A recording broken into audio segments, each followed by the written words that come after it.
दिल्ली में चुनाव सरगर्मी पर हैं और भाजपा और आम आदमी पार्टी की सीधी टक्कर देखने को मिल रही है, जिसको लेकर लगातार आम आदमी के शीर्ष नेतृत्व बीजेपी पर लांछन लगाता हुआ नजर आ रहा है। आज की इस प्रेस वार्ता में ये देखिए, बीजेपी के जो शीर्ष नेता हैं उन्होंने साफ तौर पर कहा कि उनके पुरखों ने देश को बर्बाद करने का काम किया है, वो पार्टी बीजेपी है। और किस तरह से देखते हैं तमाम आम आदमी पार्टी के नेता। देखिए पूरी खबर कि आखिर आम आदमी पार्टी और बीजेपी आखिर दिल्ली में किसको सत्ता हासिल होने वाली है। आखिर आम आदमी पार्टी या फिर बीजेपी में से कौन दिल्ली की रखरखाव और उसकी जिम्मेदारी वोटरों के जरिए संभालने वाली है। देखिए पूरी खबर। पत्रकार बंधुओं को नमस्कार। 1925 में इस देश के अंदर राष्ट्रीय स्वयंसेवक संघ बना, 52 में जनसंघ बना, 80 में भारतीय जनता पार्टी बनी और उसके बाद लगातार कई राज्यों में और देश के अंदर भारतीय जनता पार्टी की सरकार रही। बहुत सारे वादे उन्होंने जनता से किए, लेकिन 2014 के बाद आदरणीय प्रधानमंत्री नरेंद्र मोदी जी ने जब शपथ लिया तो उसके पहले उन्होंने देश की जनता से ऐसे ऐसे वादे किए थे जिसको लेके जनता ने उनको वोट दिया। आपको याद होगा, उन्होंने कहा था इतना काला धन लाएंगे, इतना काला धन लाएंगे, जहाज में भर भर के लाएंगे, हर आदमी के खाते में 15 लाख पहुंच जाएगा। उन्होंने कहा था 15 अगस्त 2022 तक पूरे देश के लोगों को पक्का मकान मिल जाएगा। उन्होंने कहा था अन्नदाता किसान भाइयों चिंता मत करना, तुम्हारे फसल का दाम दोगुना कर दूंगा।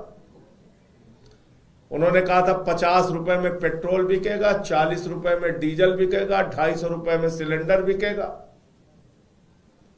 देश के प्रधानमंत्री ने इस देश की जनता से वादा किया था कि रुपए को मजबूत करेंगे। रुपया गिरता है तो देश का मयार गिरता है, देश का गौरव और सम्मान गिरता है। ये सारे वादे आप सबको याद होंगे। और दिल्ली के चुनाव को लेकर उन्होंने कहा था कच्ची कॉलोनियों में रहने वाले सभी लोगों को पक्की रजिस्ट्री देने का काम करेंगे। दिल्ली के चुनाव के लिए उन्होंने बहुत सारे वादे दिल्ली की जनता से किए थे। आज तक उन वादों में क्या क्या उपलब्धियां उन्होंने हासिल की हैं। भारतीय जनता पार्टी का दाम दोगुना मिल रहा होगा और मैं उम्मीद करता हूं कि पक्की रजिस्ट्री जो दिल्ली में देने का वादा उन्होंने किया था, देश में कानून व्यवस्था ठीक करने के लिए कहा था, सीमाओं की सुरक्षा को मजबूत करने के लिए कहा था। ये बात अलग है कि गलवान घाटी की घटना हुई, ये बात अलग है कि चाइना घुसकर हमारे देश के अंदर 2 जगहों पे कब्जा करके बैठा हुआ है, उनको उनके अधिकारी पुष्टि कर रहे हैं। ये तमाम बातें हैं, लेकिन इस बीच एक आज किताब जारी करके भारतीय जनता पार्टी की क्या उपलब्धियां रही हैं, बीजेपी वाले तो ये बताने को तैयार नहीं है, लेकिन हम लोग इसके बारे में आज एक किताब जारी कर रहे हैं और इसको आप लोग जन जन तक पहुंचाइए। और मैं देश की जनता से भी कहना चाहता हूं कि इस किताब को जरूर पढ़िएगा। एक तरफ नरेंद्र मोदी जी के वादों को, उनकी गारंटी को, एक तरफ नरेंद्र मोदी जी के आपसे किए गए वचन को याद कर लीजिएगा और दूसरी तरफ ये किताब जरूर पढ़िएगा आप लोग। इसमें सब लिखा हुआ है। 15 लाख रुपए आपके खाते में पहुंच रहे हैं कि नहीं पहुंच रहे हैं। इसमें लिखा हुआ पक्का मकान 15 अगस्त 2022 तक कितने लोगों को मिला, नहीं मिला। इसमें सारा कुछ लिखा हुआ है कि फसल का दाम दोगुना हो गया, पेट्रोल 40 रुपए का हो गया, 50 रुपए का पेट्रोल हो गया, 40 रुपए का डीजल हो गया। सब कुछ इसमें लिखा हुआ है। ये किताब आप लोग जरूर पढ़िए और जन जन तक पहुंचाइए। ये भारतीय जनता पार्टी की उपलब्धियां हैं। मैं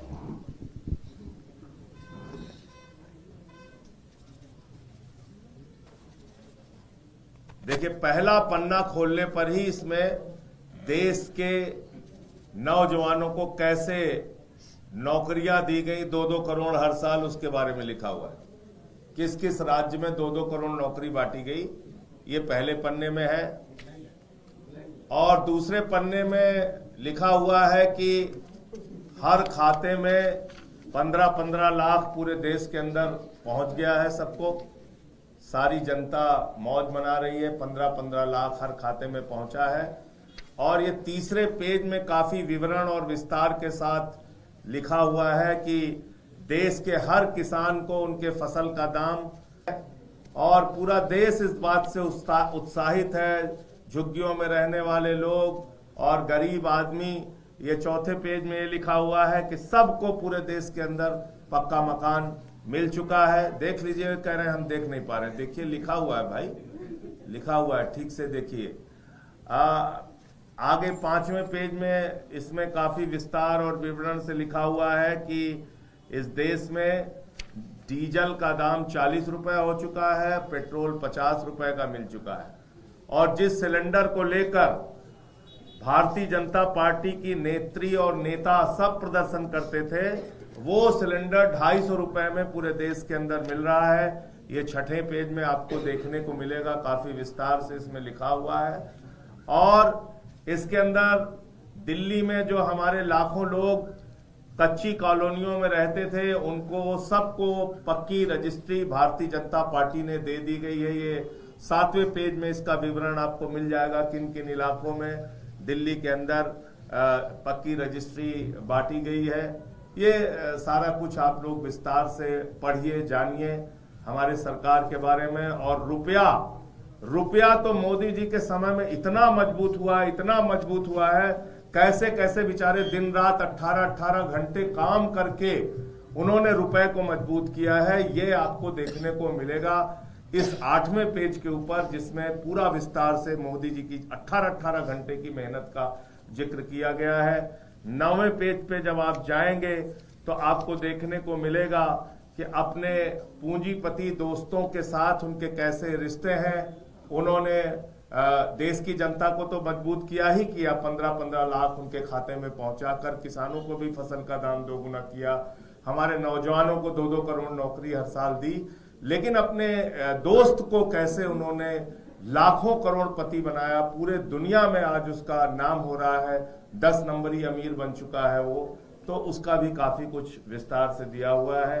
और ऐसी तमाम जानकारियां भी आपको आगे आप चलेंगे तो आपको पता चलेगा कि निर्मला सीतारमण जी प्याज नहीं खाती, लेकिन उन्होंने वाकई प्याज के दाम को कंट्रोल करने के लिए काम किया। ये सब बीजेपी की उपलब्धियों के बारे में इसमें आप जब पढ़ेंगे तो काफी अच्छे से सारी चीजों को दिया गया है।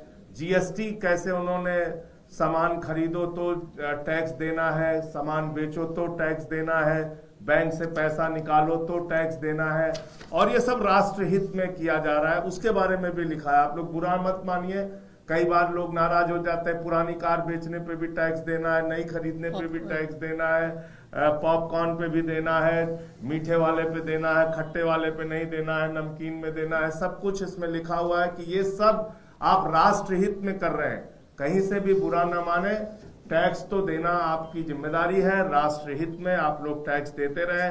कोई किसी ने एक और इसमें विस्तार से इस किताब में जुड़वाया कि जितने का कच्चे तेल का दाम है उसके हिसाब से हिंदुस्तान में पेट्रोल और डीजल महंगा मिल रहा है, क्योंकि सरकारों ने टैक्स बहुत बढ़ा रखे हैं। तो उसके बारे में उसका भी कारण दिया गया है और ये बताया गया है कि आप हिंदुस्तान में अगर पैदा हुए हैं, राष्ट्र को मजबूत करना चाहते हैं, मोदी जी को मजबूत करना चाहते हैं, तो टैक्स वैक्स की चिंता मत कीजिए और लगातार आप लोग टैक्स भरते रहिए, चाहे सैलरी पाइए चाहे जो कुछ भी। तो ये पूरी गाथा भारतीय जनता पार्टी की आप इस किताब में देख सकते हैं कि मतलब इसमें काफी कुछ बहुत विस्तार से इसमें सब कुछ इस किताब के अंदर लिखा हुआ है।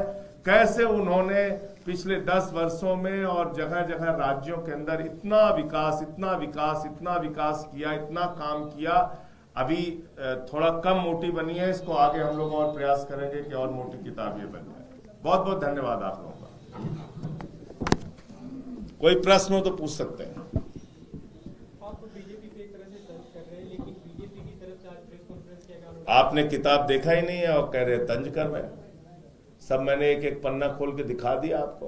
15 लाख आपके खाते में पहुंचा कि नहीं पहुंचा, बताइए।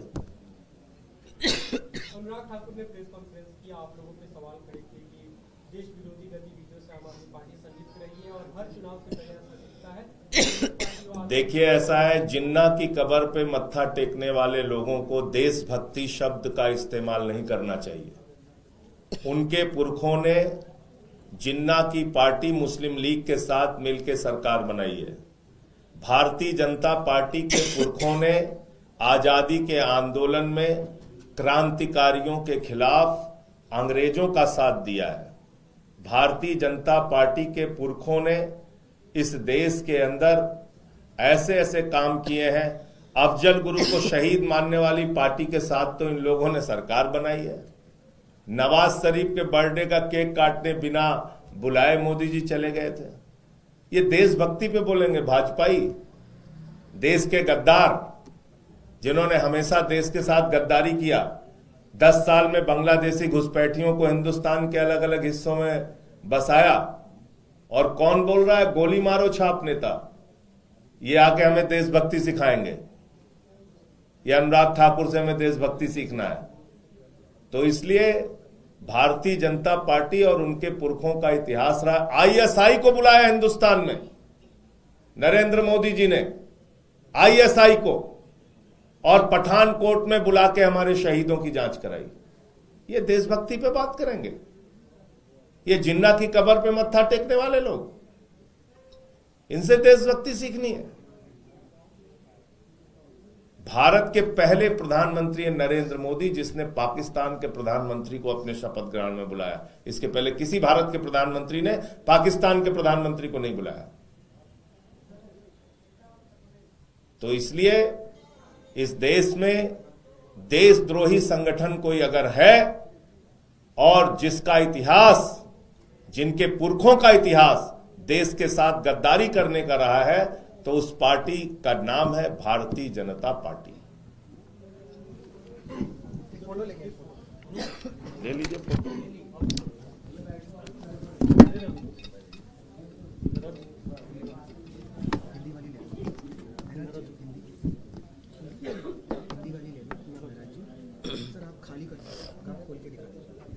खोल के तो दिखा दिया यार, इतना कुछ लिखा हुआ है इसमें किताब में।